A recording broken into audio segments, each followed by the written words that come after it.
Today we're going to continue our border planting. Last weekend we put in a lot of Florida-friendly plants. In this section of the front fence that lines the road, we had to prune back a lot of the Virginia creeper because they were actually spilling into the yard space. But those will grow back and cover our fence, which will be wonderful. All of these plants up here, even though I have an irrigation head here, this is actually just hooked to a hose for me to get it established. We had some rain this week, so I haven't had to water anything here. And as you can see, by choosing Florida-friendly landscape plants and having the right plant for the right place, which is a part sun, part shade mix right here, they're doing very well. Now, as we continue down, you're actually going to be able to see that we have a lot of grass. We've got that Virginia creeper coming up in here, and we've got a palm tree that was already established. So we're not going to rip out the palm tree or, completely spray Roundup and try and kill everything in here.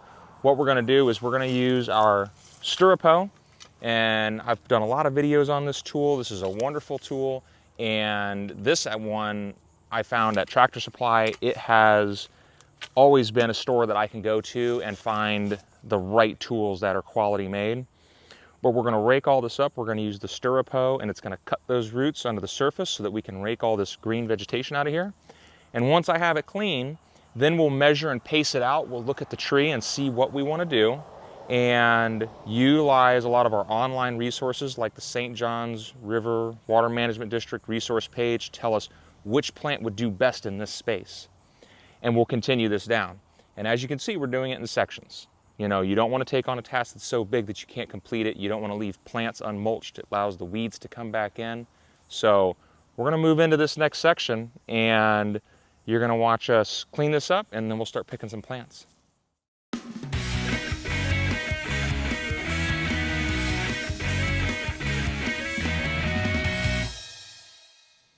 So now that we've got our space cleared, we can go ahead and lay out our plants. And when you're clearing a space like this, we opted for the stirrup hoe because there wasn't that much sod.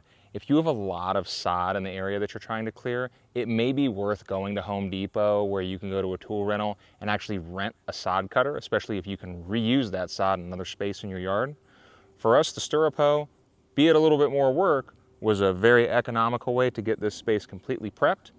And now that we have looked at what our mature plant sizes are for each of these plants and measured out our spacing, we've got a great mixture of natives and non-natives that are Florida friendly that are going to thrive in this space. It's the right plant in the right place. We've got items that do better with shade. We've got items that do better with full sun. And ultimately, this area is not going to need long-term irrigation to look really good. So we're going to pop these in the ground, and then we'll come back with mulch to finish it off.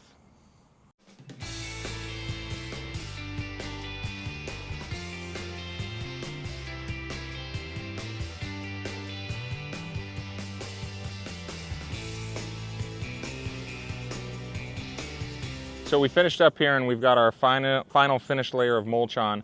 Like usual, we've used a utility mulch that's been composted, and we make sure that there's no invasive species when they chip this.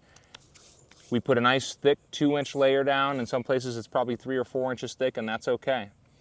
The biggest thing that you're going to notice is the diversity in the Florida-friendly plants. Everything here is low water use. Even the hibiscus, there's one little hibiscus over here, and even this hibiscus is a low water. So everything that we put in this bed is going to be very similar in the way that they have needs. If we're in a drought and I need to come out and water, it's going to be universal to do a little bit of watering. But for the most part, once these plants get established, I won't have to water this at all. And the biggest thing is we have a beauty berry that's going to be food for birds. And we have pollinator plants like agapanthus and coreopsis, and then we have an evergreen that's going to provide cover for the small birds when they come in from predators.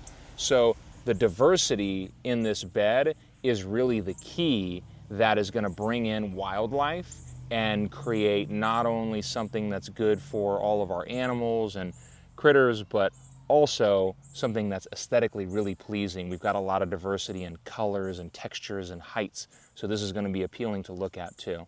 So I can't wait as we go forward with summer rains to let this get watered in. And don't forget, even though it's summer and we have some really hot days and some really wet, rainy days, this is the best time to be planting. I'm gonna have to come out and do a little bit of watering, but then we're gonna get a lot of rain and this is all gonna get established very quickly.